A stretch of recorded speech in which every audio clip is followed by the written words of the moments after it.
most everyone I talk to is very happy that 2020 is coming to a close, but I don't want to let it pass without learning some lessons from it that could help us on the farm. Okay, let's start with this. 2020 was a rough year on a lot of farms. There was still a lot of prevent plant in certain areas of the United States. Ethanol plants closed down because gasoline demand went down due to COVID. We saw yields all over the board in certain areas of the country. We had extreme drought. We had very high winds. We had all kinds of issues, but then there were also some record yields in certain pockets. So there was a lot of good, but also a lot of bad. So let's look at some of the lessons that we learned along the way here. First of all, let's talk about diseases in corn. Now this year, in many areas where it was dry, disease wasn't a big challenge, but in other areas it did get some rainfall. We saw continued growth and spread of physoderma and tar spot in corn. Those two are becoming big issues, big enough now that they've caught the attention of corn breeders and corn breeding programs. They're working really hard to get hybrids with improved tolerance or even resistance to those diseases. So if you're looking at 2021, these are a couple more questions you add to your list when you're talking to your seed corn dealer. Hey, how does it do on tar spot? How does it do on physoderma if those are issues in your area? All right, switching to soybeans, what I learned is Enlist yields really well.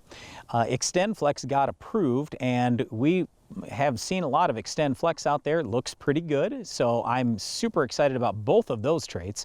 I'm not very excited about the whole dicamba thing though, because there was more dicamba drift in my region than I have seen ever before. A lot of soybeans got dinged up from dicamba, so we have to be even more careful with dicamba and maybe just flat out spray it so much earlier in the growing season.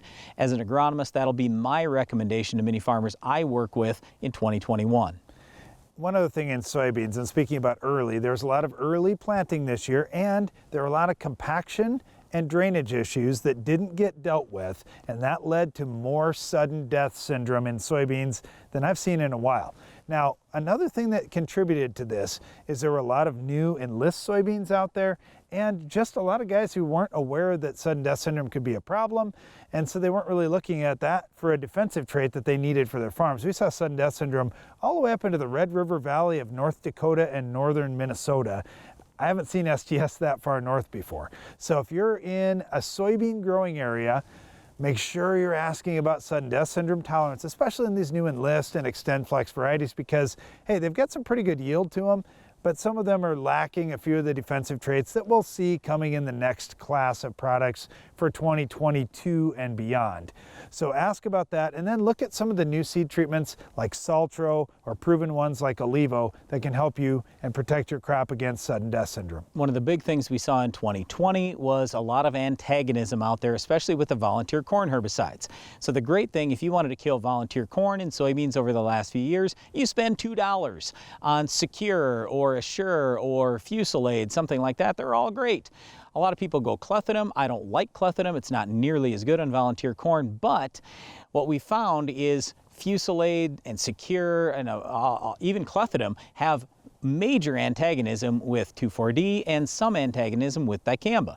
So if you're going to just go spray those volunteer corn herbicides with Roundup, fine, use the low rate, no big deal. If you're going to mix them with dicamba and especially 2,4-D, you've got to up the rate. Well, one other thing we saw in 2020, Brian, was a lot of farmers using some products they hadn't used before, switching from one brand to the other due to some massive rebate programs that were out there, like the Bayer Plus program, for example, was absolutely huge. That was by far the biggest one across the United States. And what happened is when they tied in additional products that farmers may or may not have been using, we saw more fungicide use in some areas, and we saw guys doing a few extra steps. That really played into how the results were for yields in 2020. Some of the yields were surprisingly good in areas that they weren't expected to be that good, and I think in 2021 we'll see that program continue, and we'll see guys that just tried fungicide use and other things that were new for their farm for the first time continuing on and maybe even using more. As we go into 2021, there's a lot of good news, everything from lower interest rates, lower input costs. We hope that 2021 is a much better year than 2020. We'll see what ends up happening as we move forward, but just understand we are here to help you all along the way at Ag PhD. Well, one other thing we can help you with is controlling our weed of the week. We'll show you how coming up next.